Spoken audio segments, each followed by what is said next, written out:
Priscilla Abbott dragged the chicken coop until its runners scraped the cabin wall beneath the bedroom window, while 3 men on the bank laughed and asked if she planned to warm her hens with lullabies.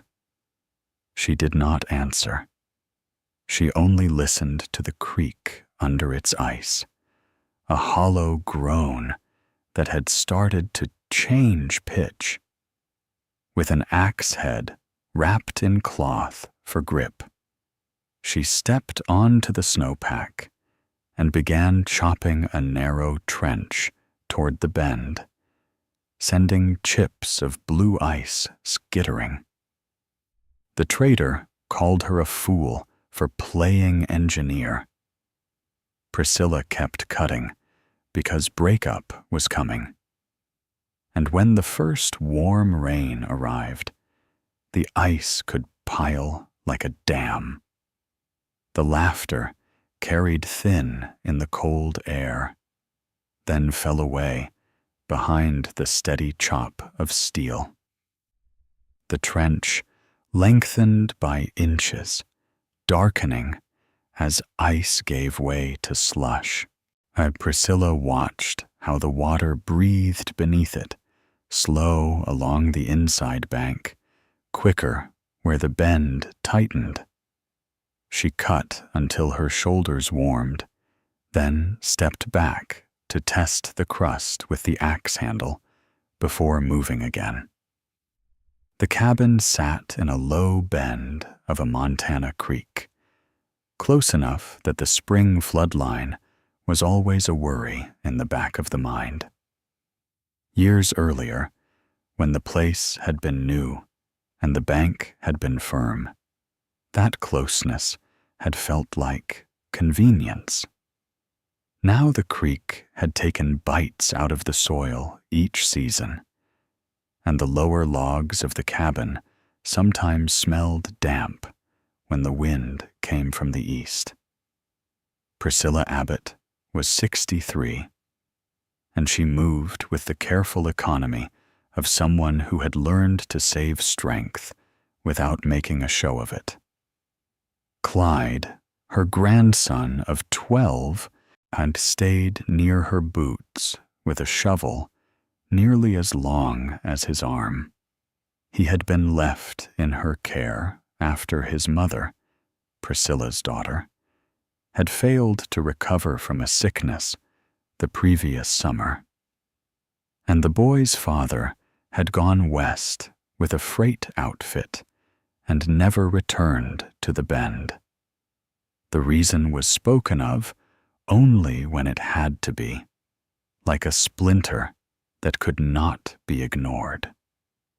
That morning, Clyde kept glancing at the men on the bank, then back at the trench. "Grandma?" he asked, voice small in the open air. "Is that trench going to stop a river?" "It is going to give the river somewhere to go," Priscilla said. And that was all.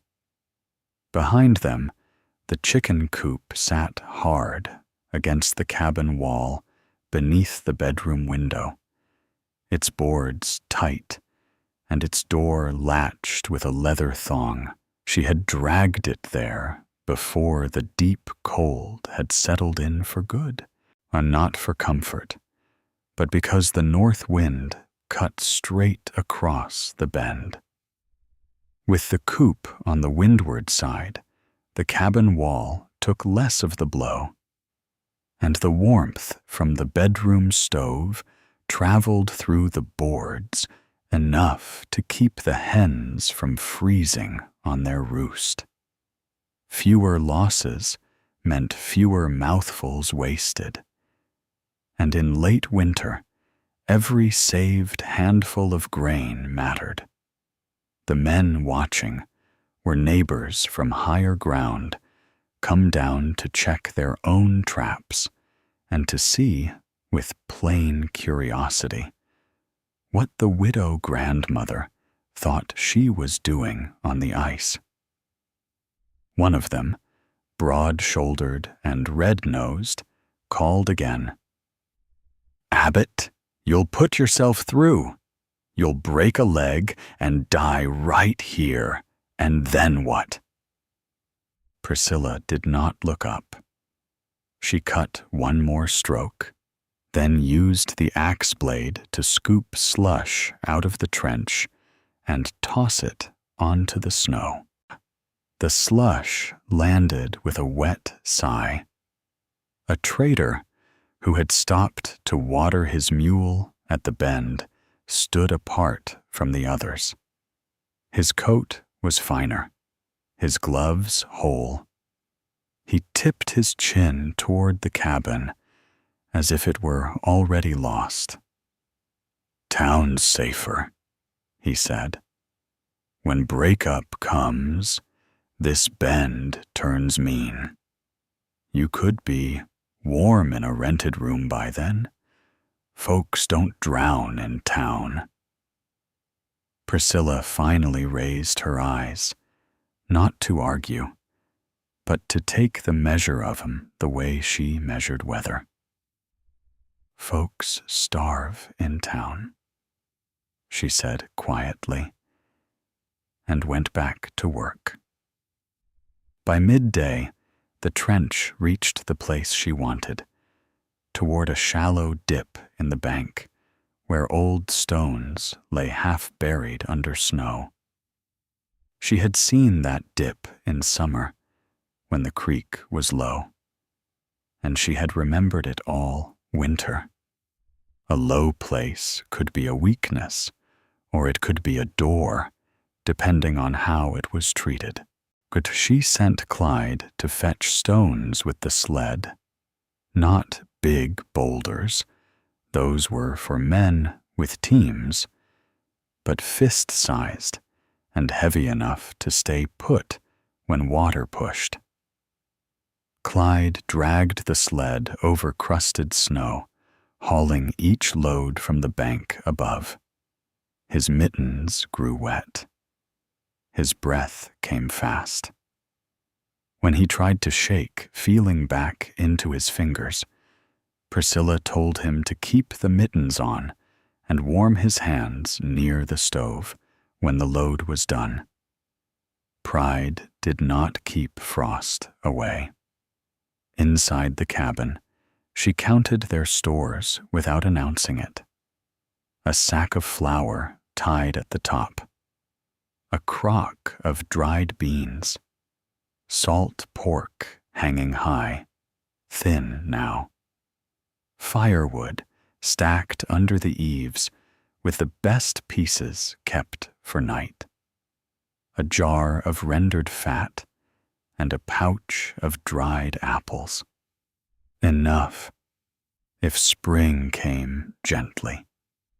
Not enough, if the creek came hard and soaked everything with ice water, as the creek under the ice made its own sound in late winter. Some nights, it was only a muted hush. Other nights, there was a sudden crack, like a rifle shot, that made Clyde sit up in his blankets. Those cracks were not random to Priscilla. She listened for how close they were and how the pitch changed afterward. When the pitch deepened, it meant water was climbing under the ice and pressing upward. She began the spillway work in small pieces, as if she were mending a garment. First, she opened the trench wider with the axe and the shovel, keeping it narrow enough that it did not weaken the ice beyond what she could test. Then she set stones along one side where she wanted Overflow to lean, like the edge of a trough. She packed snow between stones and stomped it down, letting cold weld it together. As the neighbors returned again 2 days later, and again their words came with laughter that tried to sound friendly. "Still at it," one said. "You'll be too tired to hunt by the time the thaw comes." Priscilla nodded, as if she had heard nothing new. When they left, she walked the bank and found deadfall lodged among willows. She and Clyde cut it into lengths with a saw and carried the pieces down. The logs were not for burning. They were for guiding water, set like ribs along the outside of her trench, anchored with stones so a sudden push could not roll them away. At night, while Clyde slept, Priscilla sat near the stove with a scrap of paper and a stub of pencil and wrote a few simple notes.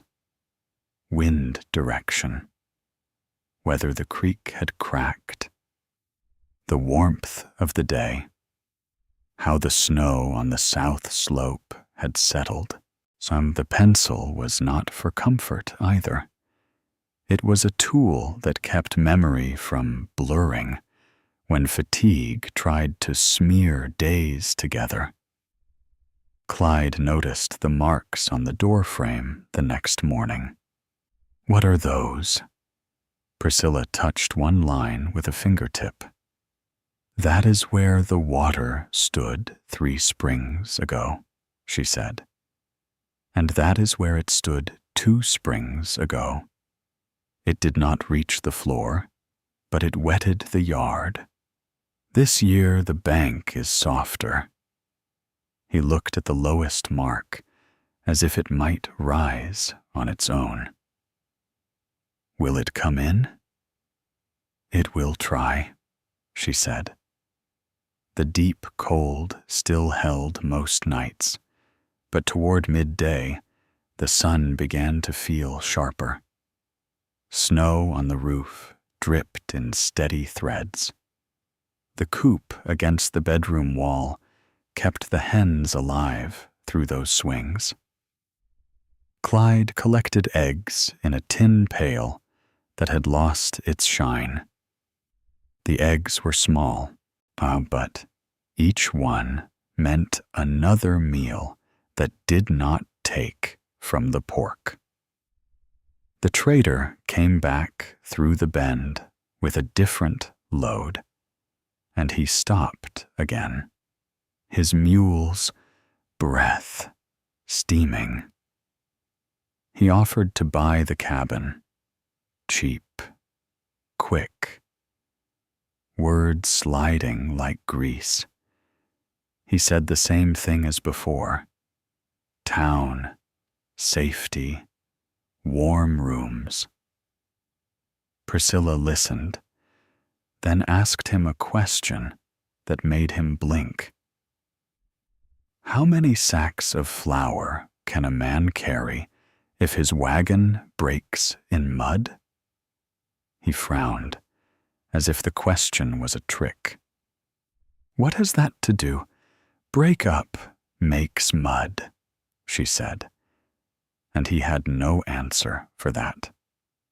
He left with his mule, and his wheels cut grooves in the snow that would freeze hard by nightfall. Work continued. Priscilla used the shovel to carve a shallow path from the trench toward the dip in the bank, and shaping it so water would move away from the cabin side instead of curling back. She did not dig deep into soil. Winter held the ground like iron, but she cleared snow down to the hard crust and packed it smooth, then laid flat stones like stepping plates. On top of those stones, she piled smaller stones, making a low wall. The wall did not look like much to someone who had never watched water in spring. To Priscilla, it looked like direction, Clyde did not always believe it. When his hands went numb and he had to blow into his mittens until his breath warmed them, he would stare at the creek and say, "It's too big." Priscilla kept her eyes on the bend. "Water listens to shape," she told him. "It does not listen to fear." One afternoon, a faint sag appeared in the yard near the cabin's creekside. The snow there, instead of staying firm, had softened from below. Priscilla planted a stick in it and leaned her weight.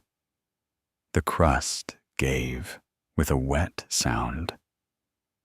She moved the stick again and found a pocket of slush beneath, as if the creek had already started to push unseen water into the ground. That was the sign she needed. She did not call it out as danger. She simply set Clyde to moving what could be moved: buckets, the flour sack, the jar of fat, up onto a shelf, and into a chest that could be lifted if they had to. She stacked dry kindling in a high corner. She set a coil of rope where she could reach it without thinking. She also pulled the coop another foot tighter to the cabin wall and wedged a length of firewood between the runners and the foundation log, so it would not shift if the yard turned to moving slush. The hens fussed, but they stayed alive. Near dusk, and the neighbors showed again, drawn by the strange sight of stones and logs lined along a trench in the ice. One of them spat and said, "A river doesn't take orders from stones." Priscilla looked at the creek, where the ice was slightly darker along her cut line. "A river takes whatever path is easiest," she said. "That is what makes it dangerous." They left, shaking their heads, but not before one of them warned Clyde, kinder than the rest. "If you fall through, boy, there won't be time."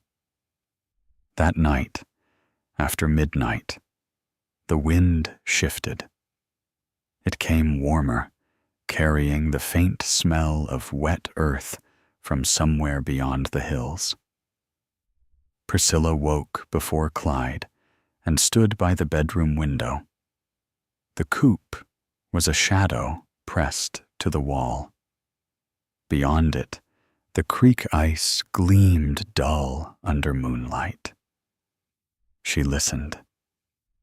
The pitch had changed again, lower, steadier, like a held breath. By morning, clouds had moved in.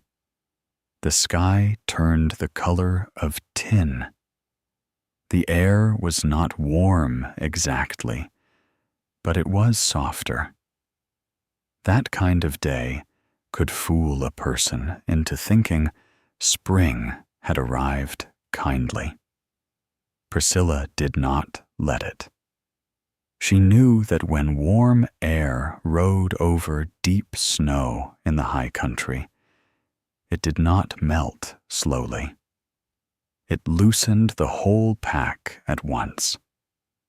A light rain started toward midday, so fine it looked like mist until it darkened Clyde's coat shoulders. It did not fall hard, but it did not stop. The snow on the bank began to slump. Small streams formed where none had been before, running under the top crust and then breaking through in sudden little channels. Priscilla sent Clyde inside to keep the stove fed and to make sure the animals stayed calm.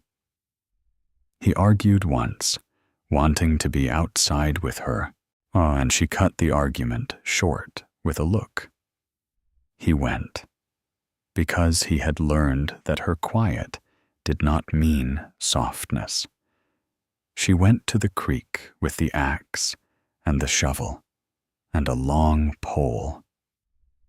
The rain made the ice slick. She tested each step, spreading her weight, feeling for weakness. Along the trench she had cut, the ice looked thinner now, translucent in places. Water moved under it with more speed.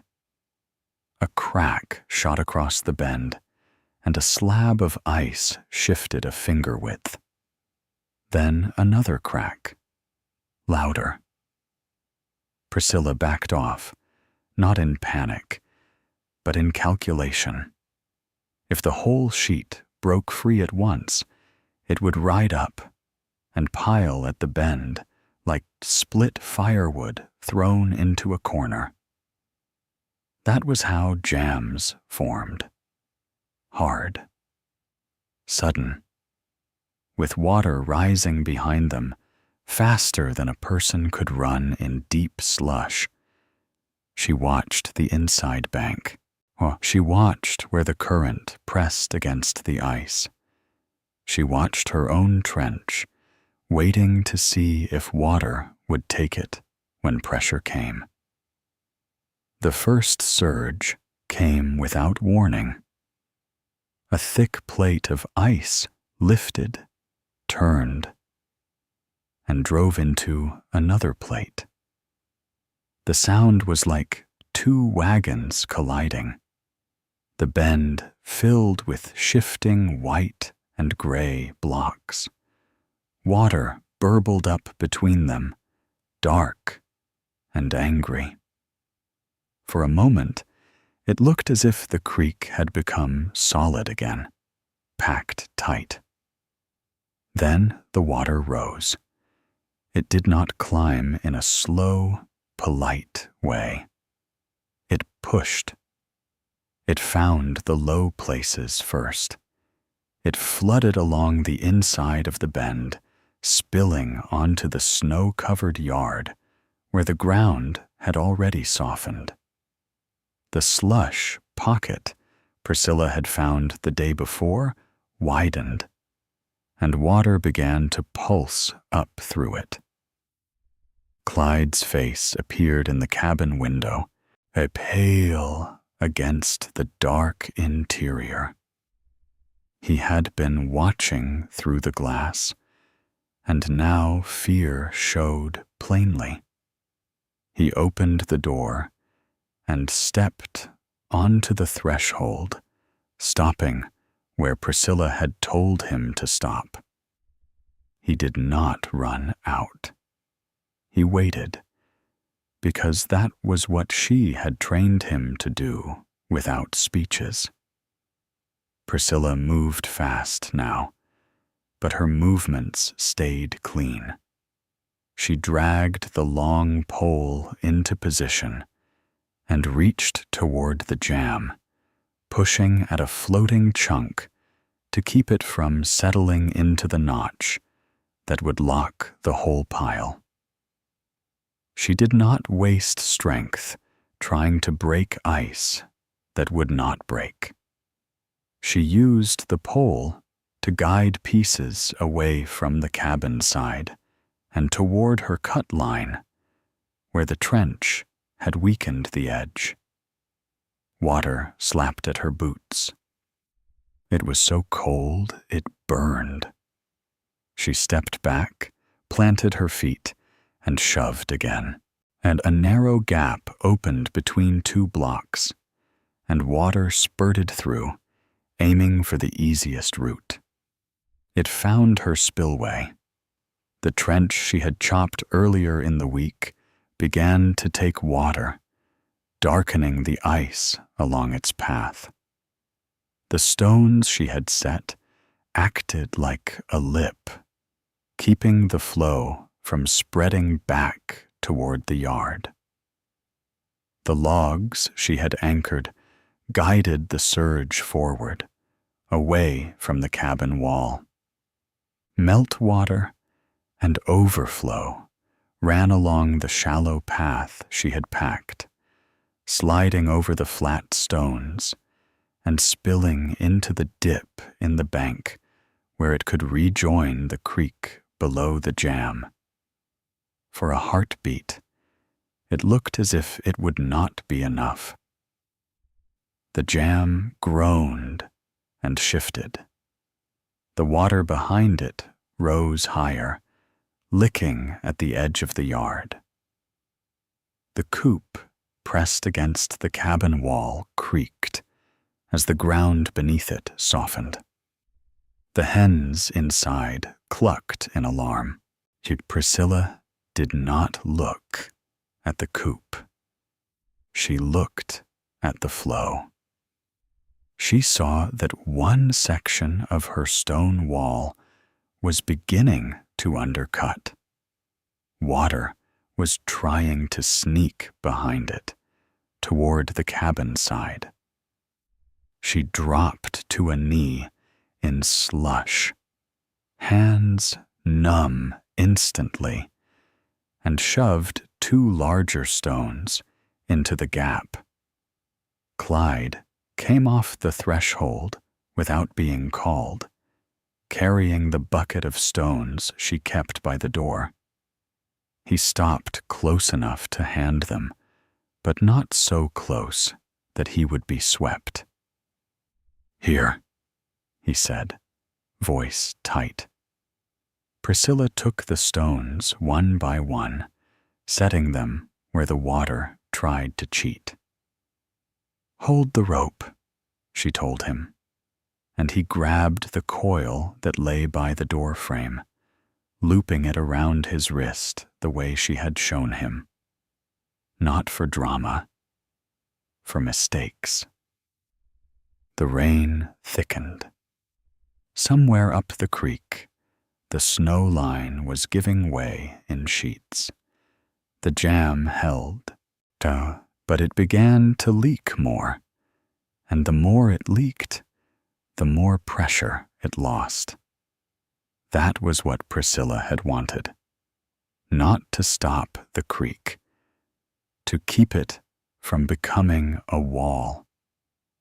The spillway carried a steady stream now, loud and constant, like a mill race. Water ran where she had told it to run. It cut a deeper path through the snowpack, and the stones held because she had packed them, while the cold could weld them into place. The logs held because she had anchored them with weight and not with hope.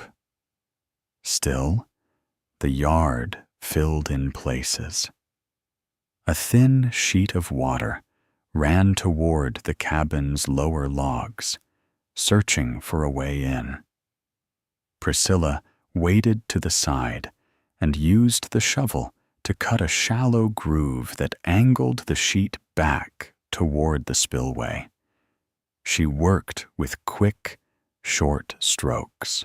Every time she lifted the shovel, her arms shook from cold, but she did not stop. Clyde stood at the door, handing stones and watching her face. He did not cry. His fear was quiet, held in his throat. "Is it going to come in?" he asked once. "It is trying," Priscilla said. "Keep the stove fed.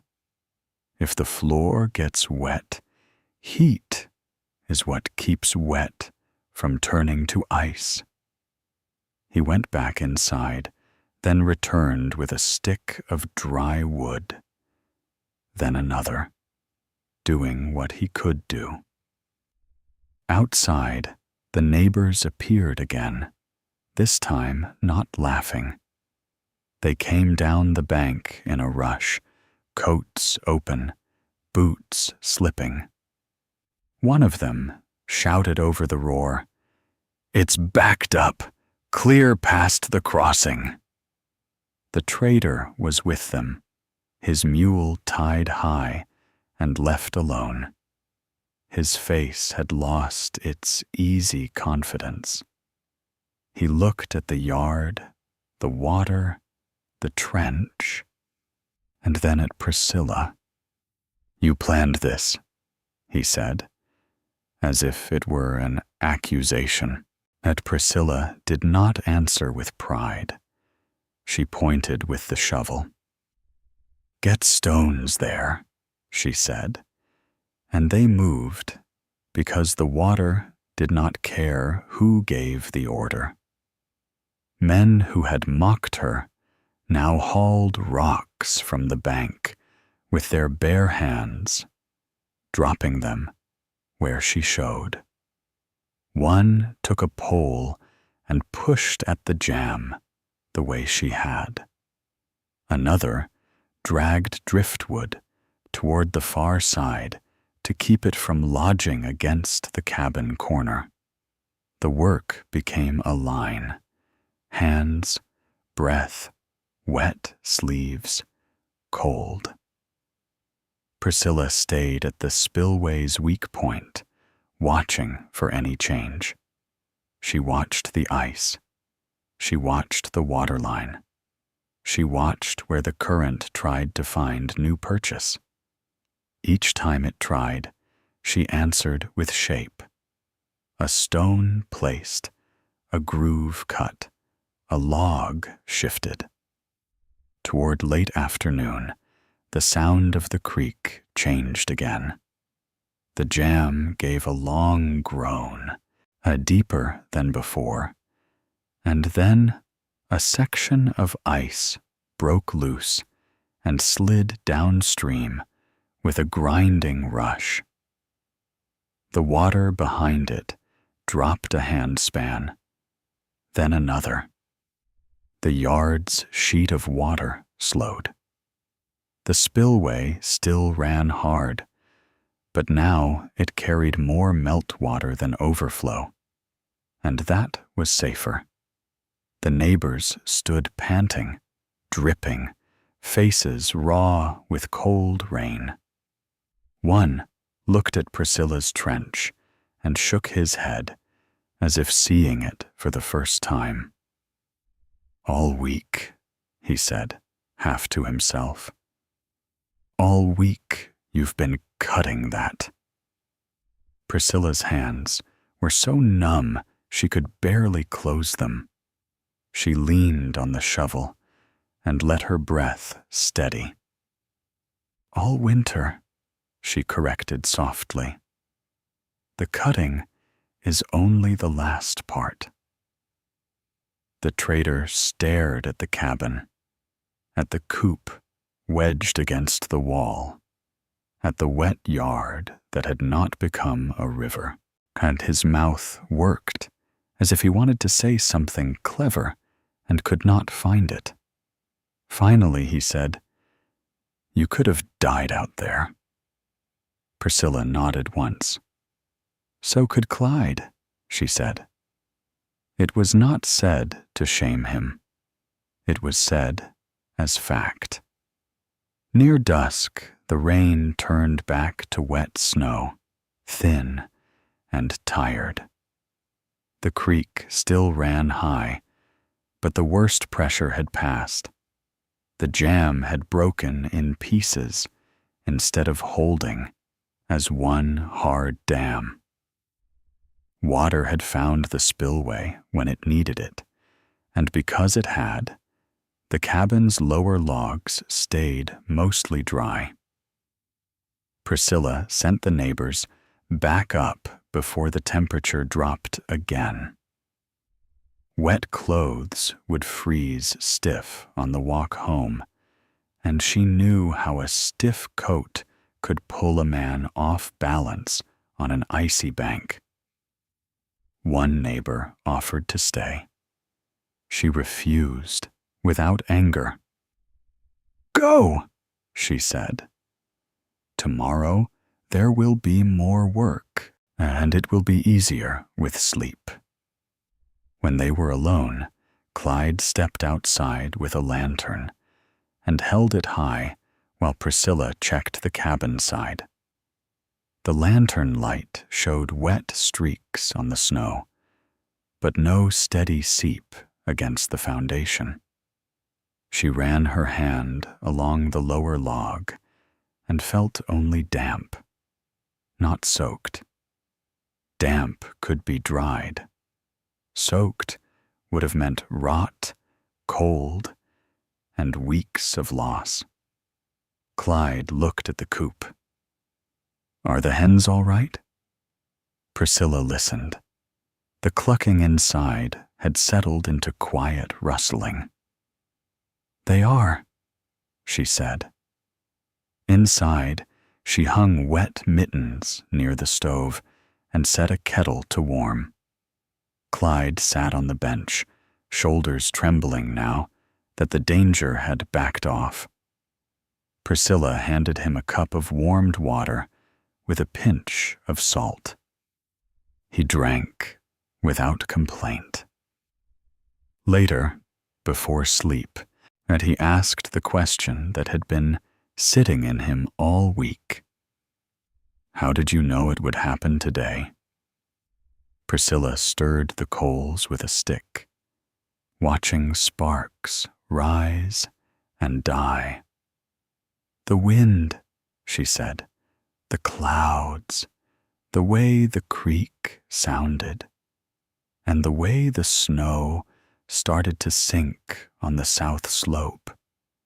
None of it is one sign. It is many small things that point the same way." He nodded slowly, as if filing the lesson away, where he kept other quiet truths. The next morning came clear and colder, the kind of cold that hardens what was soft. The yard's slush crusted over. The spillway trench held a ribbon of ice where water had run, proving its path like a scar. Down at the bend, broken slabs of ice lay piled along the far bank, and the creek ran free between them. Priscilla went out before first light with Clyde beside her. They carried the shovel, the pole, and a sack of stones. She did not trust the creek just because it had eased once. Breakup could come in waves, and a second jam could form when a person stopped watching. They walked the spillway, fixing what the surge had weakened. Priscilla packed snow back against the stone wall where water had undercut, then laid more stones and tamped them down. She added 2 more logs as guides, setting them at an angle that would push future overflow away from the cabin's corner. Clyde dragged the logs by one end, face tight with effort, but not complaining. From the bank above, one neighbor watched in silence. After a while, he came down with his own shovel. He did not make a speech. He simply set to work where Priscilla pointed, learning without pride getting in the way. And by midday, the rain-wet crust had frozen hard. The spillway held its shape, and the creek ran freer where broken ice had piled on the far bank. Priscilla walked the trench with Clyde, repairing small, weak spots with packed snow and a few more stones. She set 2 guide logs deeper and tied them off to a willow stump so they could not roll. A week later, Another warm spell came, but the water followed the path she had carved instead of reaching for the cabin. The yard stayed firm enough for Clyde to cross without sinking to his shins.